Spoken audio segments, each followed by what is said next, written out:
Could you please go to page number 39? Page number 38 first. आप para number 15.17 में देख सकते हैं कि कलिकोपुल ने क्या लिखा है कि वो ये कहना चाहते हैं कि उन्हें कई बार उन्हें कांटेक्ट किया गया उनके केस के रिगार्डिंग और उनसे रिश्वत मांगी गई, उनसे करीबन 86 करोड़ रिश्वत मांगी गई। वो उनका ये कहना था कि वो एक आम आदमी है, भले ही वो सीएम थे उस टाइम पे, पर इसका ये मतलब नहीं है वो रिश्वत दे, क्योंकि वो कहते थे कि वो सच्चे हैं और उन्हें न्याय मिलना चाहिए। पर कुछ सुप्रीम कोर्ट के जजेस, जिनका नाम मैं आगे लेने वाली हूँ, उन्होंने और एडवोकेट्स भी है उनके साथ ही, उन्होंने मिलकर ये साजिश रची और उनसे काफी पैसे मांगे और उनका यही पक्ष था और उनका यही पक्ष था कि हमेशा उनसे रिश्वत मांगी गई उनकी, जबकि वो सच्चे थे। And he was so disappointed with this thing that he committed suicide, come to death. So if you see page 38 15.20, if you can scroll it up. उन्होंने फैसला मेरे हक में देने के लिए मुझसे और मेरे करीबियों से कई बार संपर्क किया। उन्होंने मुझसे 86 करोड़ रुपए की घूस मांगी थी। इसमें ये क्लियरली लिखा है, जो कलिकोपुल की साइन भी है और डेट भी है। However, the date is not visible due to print and press things, but it says कि अगर ये लोगों ने उनसे घूस मांगी है, आगे भी है। Can you please go on page 39? 15.21. क्योंकि मुख्यमंत्री की जो कुर्सी है वह जानते की सेवा और सुरक्षा के लिए है। He always believed in welfare of people. However, he wasn't successful for being an honest minister. 15.22. Virendra कहर, जस्टिस कहर के छोटे बेटे ने मेरे आदमियों से संपर्क कर मुझसे 49 करोड़ रुपए मांगे। इसे साफ दिखाई देता है जस्टिस कहर is also one of the former CJI of India, and Justice Kher was the leading justice in case of Nabam Rabia versus Deputy Speaker, Supreme Court judgment, where he is addressing regarding the same thing. Virendra कहर उनके छोटे बेटे, उन्होंने घूस मांगी justice कहर के behalf पे, वो भी 49 crores, which is not less. Even though bribe is bribe, they should all be prosecuted under Prevention of Corruption Act. Next is 15.23. वहीं आदित्य मिश्रा, जस्टिस दीपक मिश्रा के भाई ने मुझसे 37 करोड़ रुपए की मांग की थी। He is justifying, वो उन्होंने पूरा बताया है साफ साफ कहकर, and it should be declared as dying declaration and should be used in court as an evidence. Deepak Mishra was also justice in that case. He was in that bench. Kapil Sibal, 15.24. Supreme court में इनकी अपनी lobby है। हर वकील, हर जज इन्हीं के इशारे पर घूस लेकर झूठे फैसले करता है और नाचता है। A very renowned advocate, but so is he is corrupted. And one more interesting point to note. Sushant Singh Rajput के केस में जो आरोपी है उनके वकील भी यही है। बोलिए।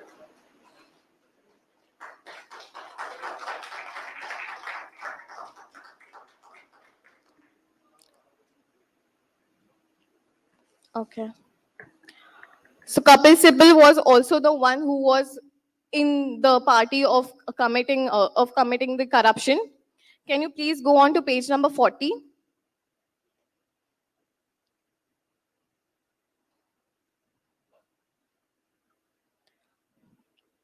उनका कलिकोपुल का ये कहना था कि वो कपिल सिब्बल को 2-3 बार मिल चुके हैं, उनके बंगलों में भी जा चुके हैं। उनका अपॉइंटमेंट लेने के लिए सिर्फ एडवांस उन्होंने 4 करोड़ रुपए दिए थे और उसके बाद उन्होंने 9 करोड़ रुपए मांगे थे उनसे मिलने के लिए, उनसे बात करने के लिए, उनके केस के रिलेटेड सारी मीटिंग्स होने के लिए। पर जब बाद में सोनिया गांधी कांग्रेस की प्रेसिडेंट, उन्होंने कपिल सिब्बल को रिश्वत दी, ये कहकर, ये कन्विंस करके कि आपको राज्यसभा में एक कुर्सी मिलेगी, you will be the MLA, MP, you will be the MP, thank you, you will be the MP, and उस घूस के चक्कर में कपिल सिब्बल ने ब्राइब एक्सेप्ट कर दिया और सुप्रीम कोर्ट जजेस को उन्होंने ब्राइब ऑफर की. So if you read 15.26,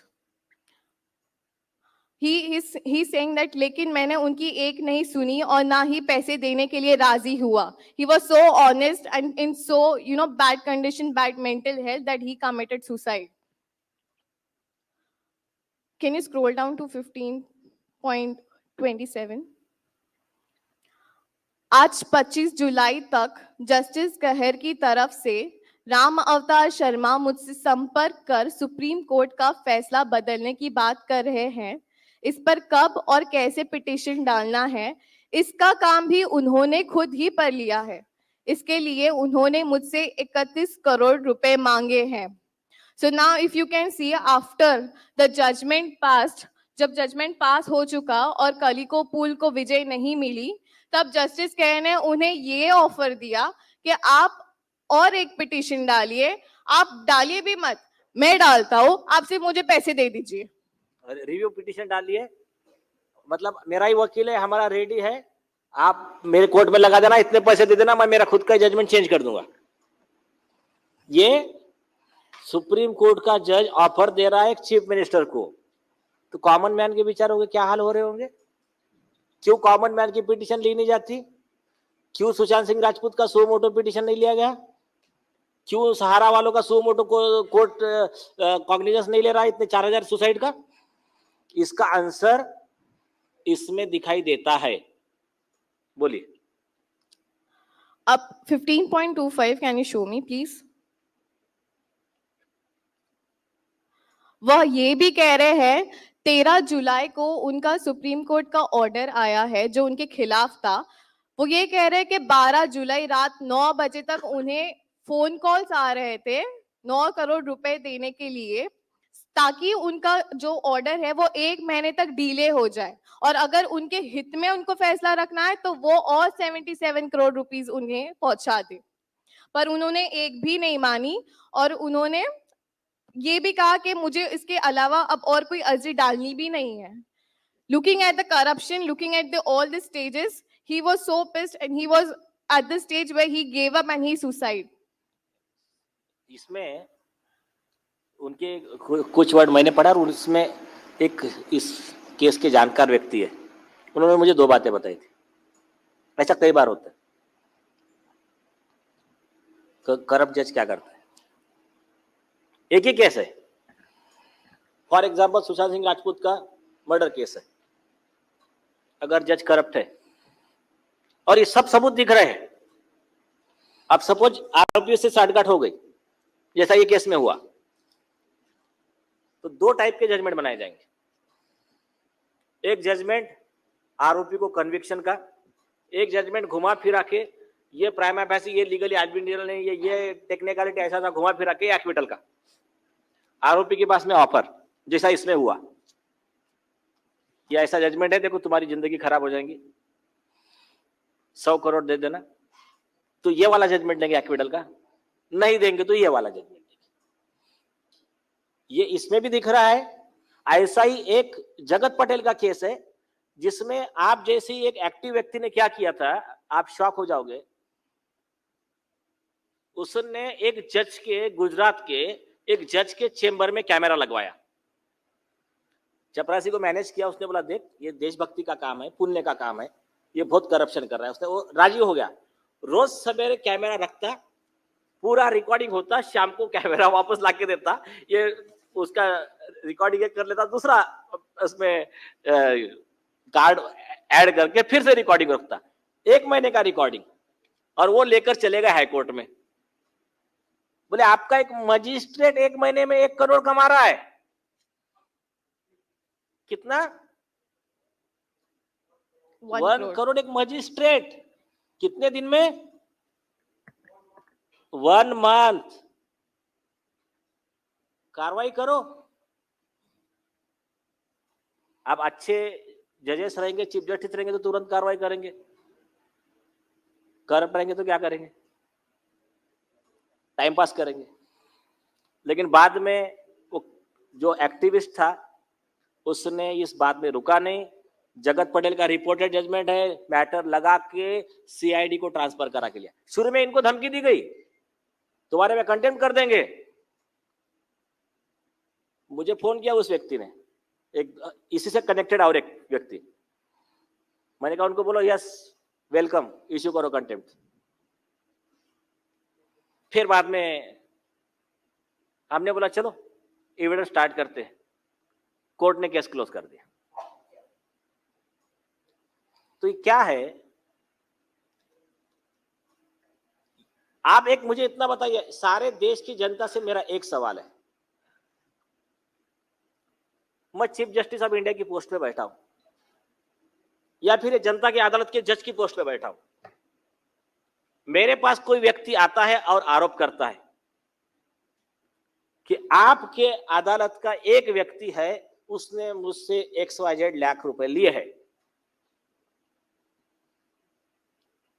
मेरा क्या रिएक्शन रहेगा? और वो मुझे सबूत दे रहा है, क्या करेगा एक ईमानदार आदमी? क्या करेगा? करप्शन है, यहां तो सुसाइड हुआ है, बोलेगा पुलिस इन्वेस्टिगेट कर लो। इस केस में क्या हुआ पता है आपको? ये केस में क्या हुआ पता है क्या? सुसाइड कब हुआ? सर 9 अगस्त को, 8 अगस्त की रात को हुआ, पर फाउंडेड 9 अगस्त ईयर 2016। सुना आपने? 2016 में चीफ मिनिस्टर सुसाइड करता है। जजेस का, वकीलों का, करप्शन का पूरा चिट्ठा लिखकर आज तक एफआईआर नहीं है। अभी एक लेटेस्ट जजमेंट आया कैलाश राज का, उसमें स्पष्ट लिखा, यूएस के एक ऑथर को कोट करके, कि जहां पर कानून भ्रष्टाचारियों को सजा दिलवाने के बजाय उनको बचाने में लग जाता है तो उस देश की बर्बादी निश्चित है। खुद कर्नाटका हाईकोर्ट ने कोट किया अपने जजमेंट में एंटी करप्शन के केस में। तो अभी मुझे इतना बताइए, जिम्मेदारी किसकी है? सरकार की है, सीबीआई की है? आज तक इस केस में एफआईआर नहीं हुआ है।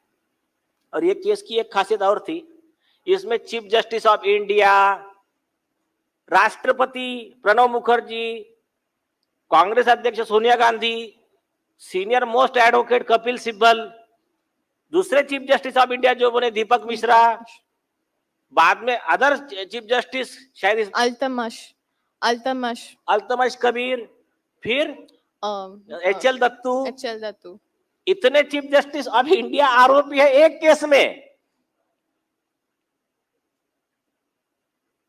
तो अगर इसके खिलाफ हम लोग आवाज नहीं उठाएंगे, हमको प्रॉब्लम क्या जा रहा है? क्यों महंगाई बढ़ रही है इतनी? सारा इनका करप्शन का पैसा सब ये ले लेके कोई बाहर जा रहा है, विदेशों में जा रहा है, और कॉमन मैन ऐसा ही मरता जा रहा है। कॉमन मैन जो उसका बेसिक हक है उसके न्याय के लिए उसको झगड़ा करना पड़ रहा है, ये जनता की अदालत बैठाना पड़ रहा है। माननीय राष्ट्रपति जी मुर्मू जी ने कहा ना, जरूरत क्या है आम आदमी को? प्रकाश पौर्य जी ने कहा, अरे भाई ये ना अदालतें बढ़नी चाहिए, ना जेल बढ़नी चाहिए, ना हॉस्पिटल बढ़ने चाहिए, ना मेडिकल बढ़ने चाहिए। ये जब कम होंगे तब हम तरक्की पर है।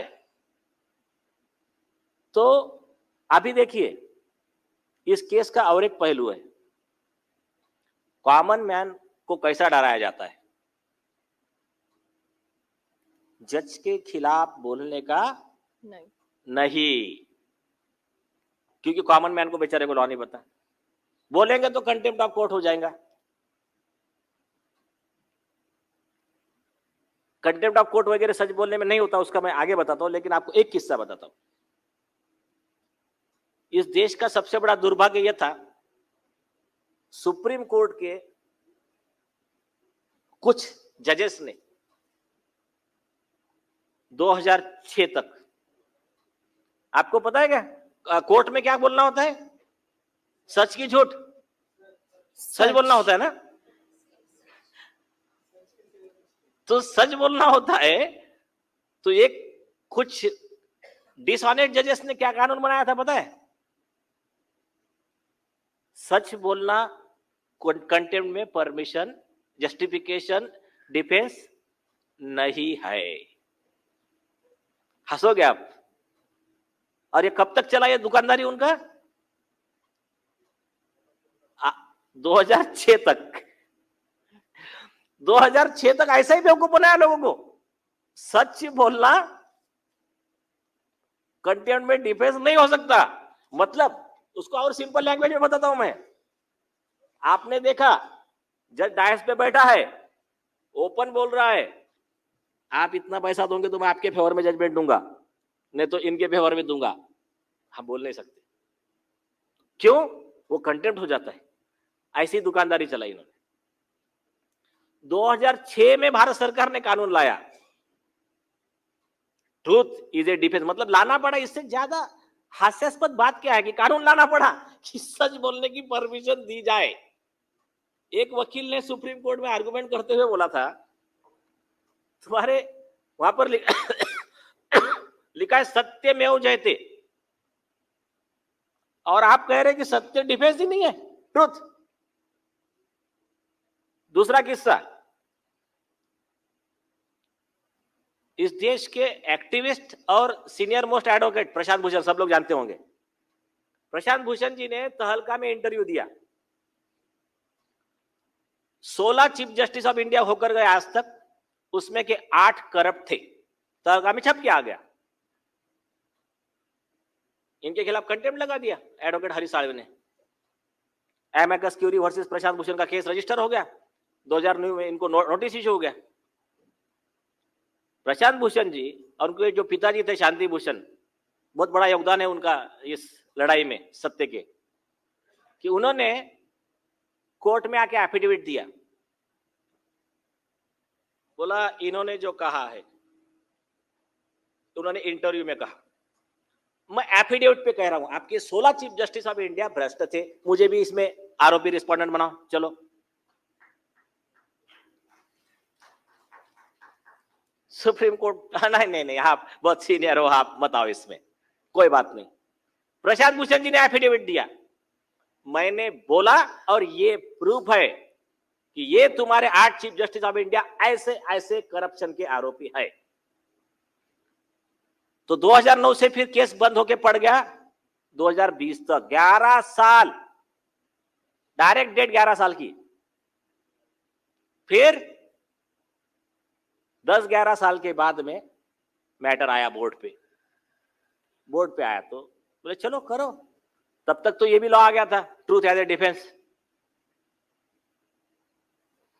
फिर सुप्रीम कोर्ट 3 लाइन के ऑर्डर पास करता।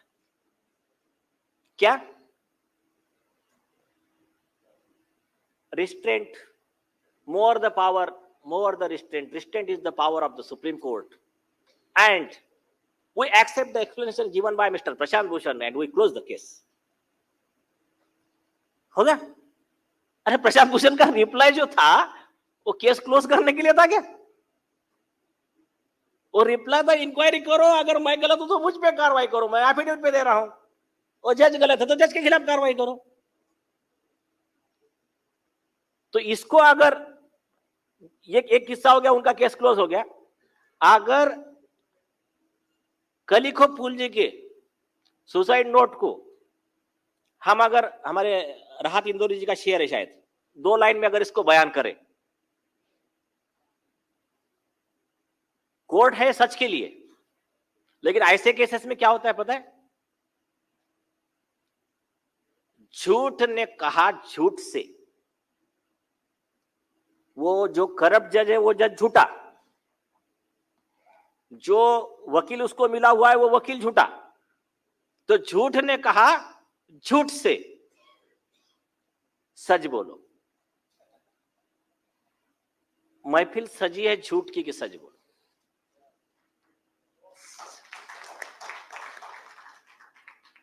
सरकारी फरमान हुआ है कि सच बोलो। तो ये इस तरह का लोगों को बेवकूफ बनाने का जो बिजनेस चलता है, इसके खिलाफ जनता ने जागरूक होने की जरूरत है। और आपको मैं 3-4 चीजें क्लियर करता हूं। अगर जज गलत है तो उसके गलती सच के साथ बोलना। हाँ, लैंग्वेज आप जिसको बोल सकते हैं अनपार्लियामेंट्री मत यूज कीजिए, गालियां मत दीजिए। उसके खिलाफ में केस दायर करना, उसके फ्रॉड को एक्सपोज करना, ये इस देश के हर नागरिक का कर्तव्य है। ऐसा बहुत सुंदर जजमेंट आर्टिकल 51A(H) में संविधान के, ये हर नागरिक का कर्तव्य। ऐसा बहुत सुंदर जजमेंट सुप्रीम कोर्ट के ऑनरेबल जस्टिस GS सिंघवी और जस्टिस AK गांगुली साहब ने 2010 में इनडायरेक्ट टैक्स प्रैक्टिशनर एसोसिएशन के केस में दिया है। ऐसा ही और एक सुंदर जजमेंट, बहुत ही landmark judgement, honourable justice Delhi high court के धिंगरा साहब ने अनिरुद्ध बहल के केस में दिया है। जो मनमोहन सिंह को जो ये हुआ था, सांसद कम पड़ रहे थे तो खासदार की खरीद फरोख्त हुई थी, अमर सिंह वाला वगैरह जो विषय था, वो वाले विषय में जिन्होंने स्टिंग ऑपरेशन किया था उनको CBI पुलिस आरोपी बनाने लग गई। उस केस में इन्होंने वो जजमेंट दिया। उन्होंने कहा न्यायपालिका, कार्यपालिका और लेजिस्लेचर, एग्जीक्यूटिव, जुडिशरी, ये तीनों हमको निष्पक्ष और ईमानदार पाना, ये हर नागरिक का अधिकार है। संविधान में हमको अधिकार है। हमारा जो भी एम्प्लॉय रहेगा वो ईमानदार ही रहेगा, निष्पक्ष ही रहेगा। और उस अधिकार को पाने के लिए एक आम आदमी जो उसको अवेलेबल मोड्स है, जैसा मिले जहां मिले, वो करप्शन को एक्सपोज करे और उसके लिए स्टिंग ऑपरेशन भी करता है तो कोई गलत नहीं है, करे स्टिंग ऑपरेशन। ये अनिरुद्ध बहल में कहा। उसमें चाणक्य को कोट भी किया अर्थशास्त्र का। उसके बाद में एक कॉन्स्टिट्यूशन बेंच है जस्टिस कृष्णा अय्यर का, उसमें भी ये बातें बहुत अच्छी तरह से बताई गई कि कोई जज के खिलाफ अगर कोई व्यक्ति कंप्लेंट करता है तो उसको कंटेम्प्ट की धमकी नहीं देने की। तो ये ऐसे कई जजमेंट्स है। और लेटेस्ट अगर जजमेंट है जो लोगों को डर लगता है कंटेम्प्ट का, उनके लिए सबसे अच्छा जजमेंट है संविधान पीठ का सुब्रमण्यम स्वामी वर्सेस अरुण शौरी। उसमें सुप्रीम कोर्ट ने कहा वो जज का काम करना उस पर प्रभावित हो चाहे कुछ हो, कुछ फर्क नहीं पड़ता। अगर जज ने करप्शन किया है, गलत काम किया है, उसके सबूत है तो उसको बाहर लाना ये जनता के हित में है और ये कोई कंटेम्प्ट का गुनाह नहीं हो सकता है।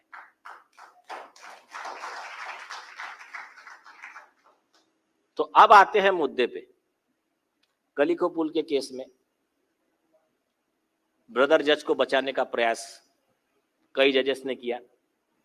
चलो हम मान के चलते हैं कि हमारे अभी के चीफ जस्टिस ऑफ इंडिया ईमानदार है, हमारा कोई पूर्वाग्रह नहीं है। उनके खिलाफ रशीद खान पठान ने जो 21 चार्जेस लगाए वो लगाए, उसको थोड़ी देर के लिए बाजू में रखते हैं। हम ऐसा मान के चलते कि आप बहुत ईमानदार हो, आप ऐसे नहीं हो पार्शियल। तो ये देश की जनता अपने चीफ एम्प्लॉय जज ऑफ इंडिया, मतलब चीफ जस्टिस ऑफ इंडिया से ये जानना चाहती है कि ये केस में आप इन्वेस्टिगेशन का ऑर्डर कर दीजिए, आपके ईमानदारी का सबूत दे दीजिए।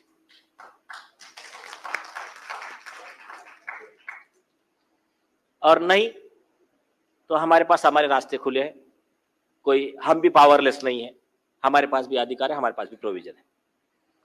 मेरे ख्याल से इस विषय में हम अपना रिटर्न कम्युनिकेशन माननीय राष्ट्रपति और माननीय चीफ जस्टिस ऑफ इंडिया को करेंगे। एक्शन नहीं होता है तो हम इसमें अभी लीगल रीट वगैरह फाइल करने का प्रोसीडिंग स्टार्ट करेंगे। ये आज हम इसमें निर्णय लेते हैं।